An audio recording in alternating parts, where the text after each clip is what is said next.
In 1953, the most powerful man on earth was dying on the floor of his own dacha, lying in a puddle of his own urine, while the one doctor who knew his body better than anyone else on the planet was chained to a wall in a Soviet prison, beaten so badly he could barely see out of his swollen eyes, and all because that doctor had once made the fatal mistake of telling Joseph Stalin something that nobody in the entire Soviet Union had the guts to say: that he was sick and needed to stop working. That single piece of honest medical advice, delivered by a man who had spent years keeping Stalin alive, signed his death warrant, and in one of history's darkest ironies, it also signed Stalin's, because when the dictator finally collapsed from a massive stroke, there was no one left who knew how to save him, since every competent doctor who had ever treated him was either dead, exiled, or rotting in the basement of the Lubyanka prison. This is the story of Professor Vladimir Nikitich Vinogradov, the brilliant physician who dedicated his career to medicine, who rose to the very top of Soviet healthcare, who became the personal doctor of the most feared man alive, and who was ultimately destroyed by the very paranoia he had spent decades trying to treat. Vladimir Vinogradov was born in 1882 into a Russia that still had a Tsar, and from a very young age he showed an extraordinary talent for science and an almost obsessive dedication to understanding the human body, which led him to pursue medicine at a time when Russia was going through one of the most turbulent periods in its entire history. He graduated, he practiced, he published papers, and by the 1920s, he had already established himself as one of the most respected internists in the entire Soviet Union, a man whose diagnostic abilities were considered almost legendary among his peers, and whose reputation was so solid that it eventually reached the ears of people in the Kremlin, which, as you might guess, was both the greatest opportunity and the greatest curse that could ever befall a Soviet doctor. Because here's the thing about being noticed by the Soviet government. Once they knew your name, once they decided you were useful, you didn't get to say no. You didn't get to politely decline. You simply became their property, and your entire life from that moment forward was no longer your own. By the 1930s, Vinogradov had been appointed to the Kremlin's medical directorate, which was essentially the team of elite physicians responsible for keeping the Soviet leadership alive. And this was not some cushy job where you got a nice office and a government pension. No, this was a position where a single misdiagnosis could get you shot, where your patients were the most paranoid and dangerous human beings on the continent, and where the Hippocratic Oath took a back seat to whatever the Communist Party decided was politically convenient on any given Tuesday. But Vinogradov was not a political man. He was a doctor through and through, and by all accounts he approached his work with a level of professionalism and dedication that earned him the trust of even the most suspicious members of the Soviet elite, which is how he eventually found himself standing in a room with Joseph Stalin, stethoscope in hand, listening to the heartbeat of a man responsible for the deaths of millions. Now, being Stalin's personal physician was not like being the doctor of a normal head of state, because Stalin was not a normal head of state by any definition of the word. This was a man who had systematically murdered almost everyone who had ever been close to him, a man who saw conspiracies and assassination attempts in every shadow, a man who had already purged his own military,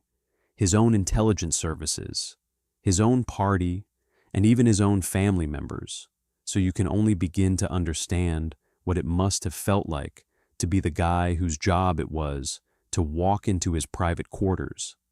ask him to open his mouth and say, "Ah," and then tell him things he might not want to hear. Every single medical appointment was a potential death sentence. Every diagnosis carried political implications, and every prescription had to be carefully considered, not just for its medical efficacy, but for how it might be interpreted by a dictator who genuinely believed that half the people around him were trying to poison him.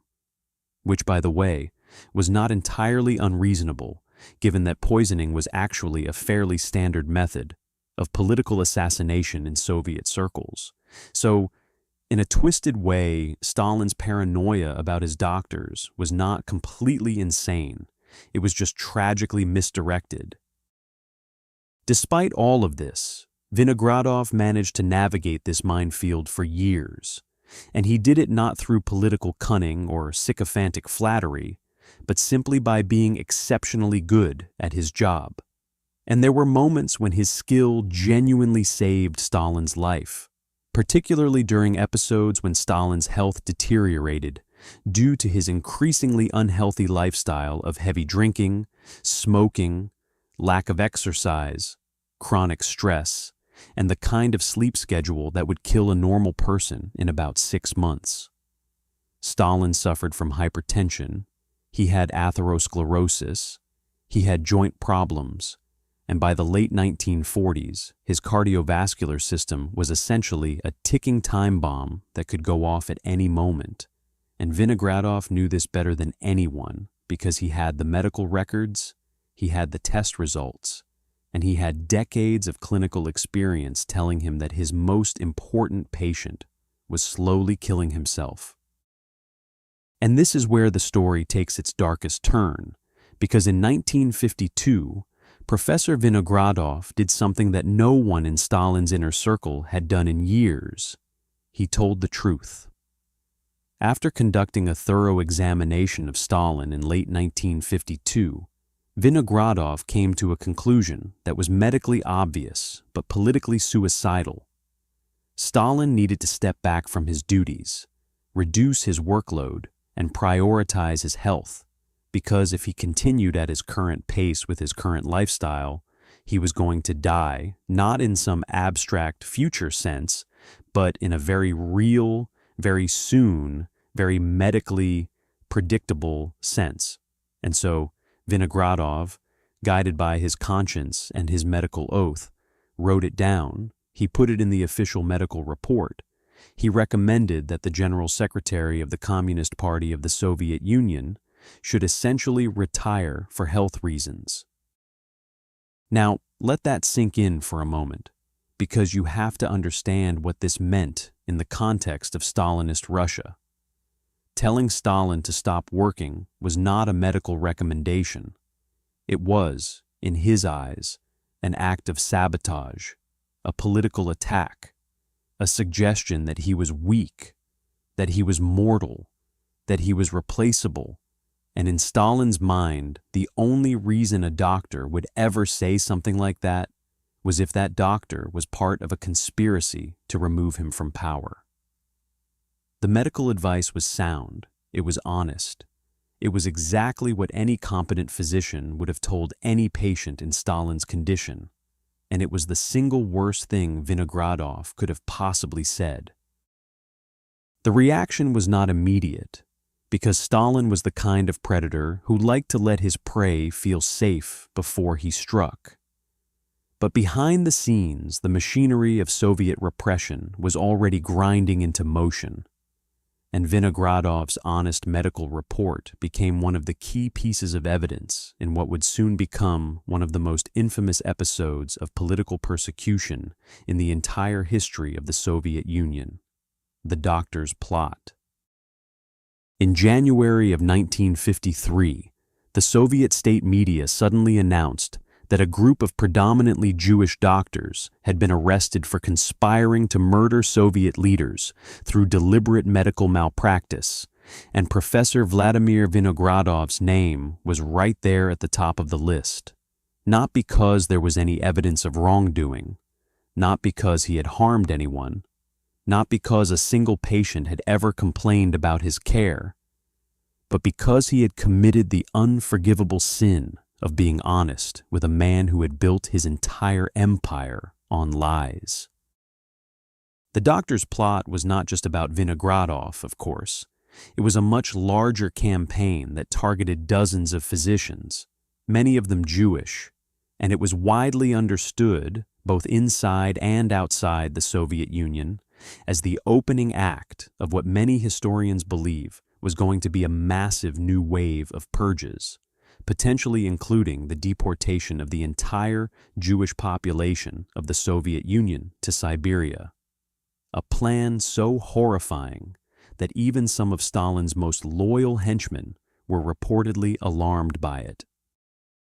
But for Vinogradov personally, the grand political context didn't matter much, because his reality had shrunk down to the concrete walls of a prison cell in the Lubyanka, which was the headquarters of the MGB, the Soviet secret police. A building so feared that people in Moscow would literally cross the street to avoid walking past it. And it was there, in the basement of that building, that the man who had spent his life healing people was subjected to things that no medical textbook could have prepared him for. The interrogation methods used on the arrested doctors were personally approved by Stalin himself, who reportedly told his security chief that if the doctors didn't confess, the interrogators should beat them until they do. And this was not a metaphor.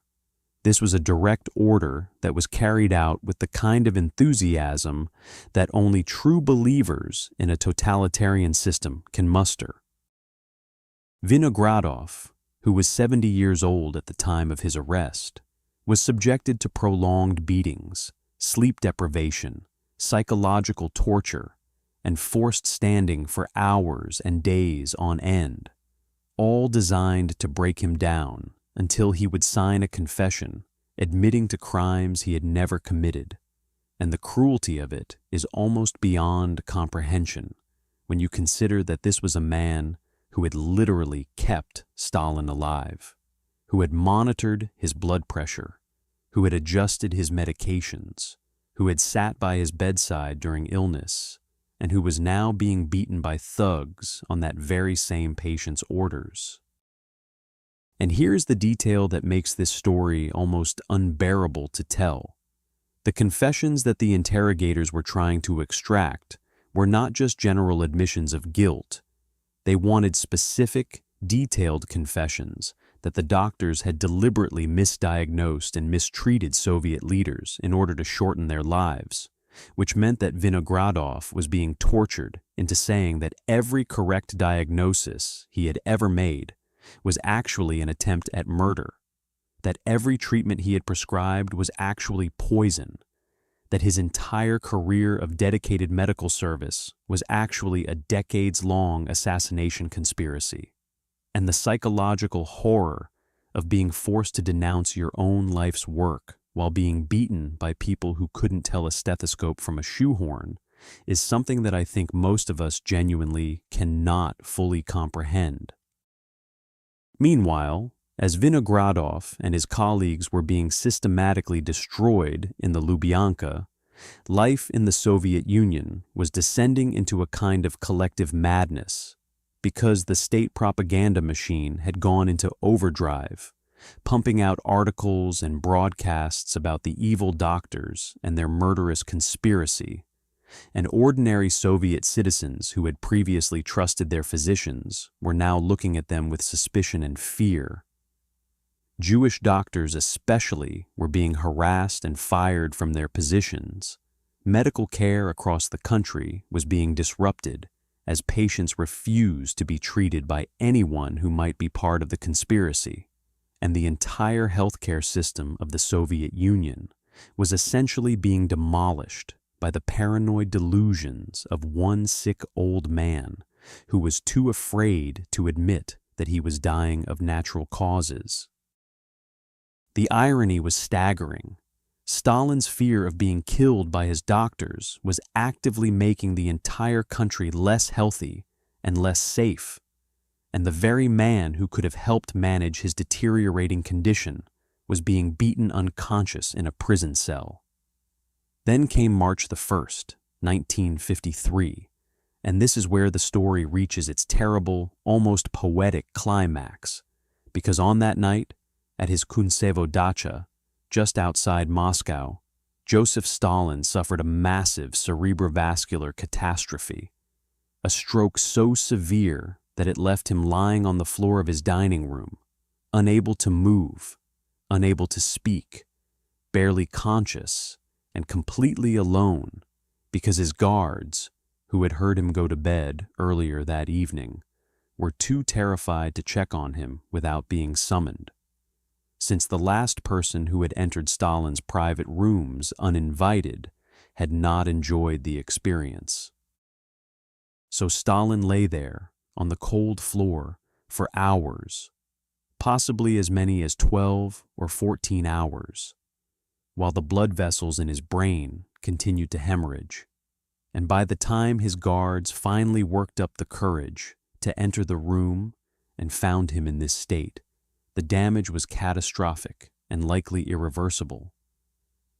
But even then, even after they found him, the nightmare was not over, because now someone had to call a doctor, and here was the problem that Stalin had created for himself. All the best doctors, all the most experienced physicians, all the people who actually knew Stalin's medical history and his specific conditions and his medication regimen were in prison, being tortured, because Stalin himself had put them there. The doctors who were eventually summoned to the dacha were terrified junior physicians who had never treated Stalin before, who didn't know his medical history, who were shaking so badly they could barely take his blood pressure, and who understood with perfect clarity that if Stalin died on their watch, they would almost certainly be executed, but also that if Stalin survived and didn't like the treatment they had provided, they would also almost certainly be executed. So they were essentially paralyzed by the very system of fear that Stalin had spent 30 years building. And the one man who could have walked into that room with confidence, who could have immediately assessed the situation, who could have made decisive medical choices based on years of intimate knowledge of the patient. That man was Professor Vladimir Vinogradov, and he was chained up in the Lubyanka with broken ribs and swollen eyes, paying the price for having cared too much about his patient's health. Stalin lingered for several days, surrounded by terrified doctors who administered treatments that were questionable at best and harmful at worst, including the application of leeches, which was a medieval therapy that had no business being used on a stroke patient in 1953, but which nobody dared to question, because questioning medical decisions was precisely what had gotten the last group of doctors arrested. The members of his inner circle, Beria, Malenkov, Khrushchev, Bulganin, circled the dying dictator like vultures, each one already calculating their position in the power struggle that would follow his death, each one performing theatrical displays of grief while secretly feeling something very different. And on March the 5th, 1953, Joseph Vissarionovich Stalin, the man who had ruled the Soviet Union with an iron fist for nearly 3 decades, finally died, and the world changed overnight. Within weeks of Stalin's death, the new Soviet leadership, led initially by Lavrenti Beria, who was himself desperately trying to reinvent himself as a reformer before his former colleagues inevitably turned on him, announced that the doctor's plot had been a complete fabrication, that all the accused doctors were innocent, that the confessions had been obtained through torture, and that the entire affair had been a monstrous miscarriage of justice, which was the Soviet government's way of saying oops without actually accepting any real responsibility. The surviving doctors were released from prison, their reputations were officially restored, and they were told they could go back to their lives as if nothing had happened, as if the beatings and the torture and the months of imprisonment and the complete destruction of their professional reputations could simply be erased by a government press release. Professor Vinogradov survived the ordeal, technically speaking, but he was a broken man by the time he walked out of the Lubyanka, his health shattered by the very torture methods he had spent his career trying to protect people from. And although he was officially rehabilitated and even allowed to return to some degree of medical practice, the damage was done, both physically and psychologically, and he would never fully recover from what had been done to him. He died in 1964, 11 years after his release, and while the official cause of death was natural causes related to his advanced age, everyone who knew him understood that the Lubyanka had taken years off his life, that the beatings and the stress and the trauma had accelerated his decline in ways that were medically obvious, even if they couldn't be neatly listed on a death certificate. And the final, devastating irony of this entire story is one that writes itself. Stalin spent the last years of his life convinced that his doctors were trying to kill him, so he had them arrested and tortured, and by doing so, he ensured that when he actually needed medical help, when his life was genuinely on the line, there was no one capable of saving him.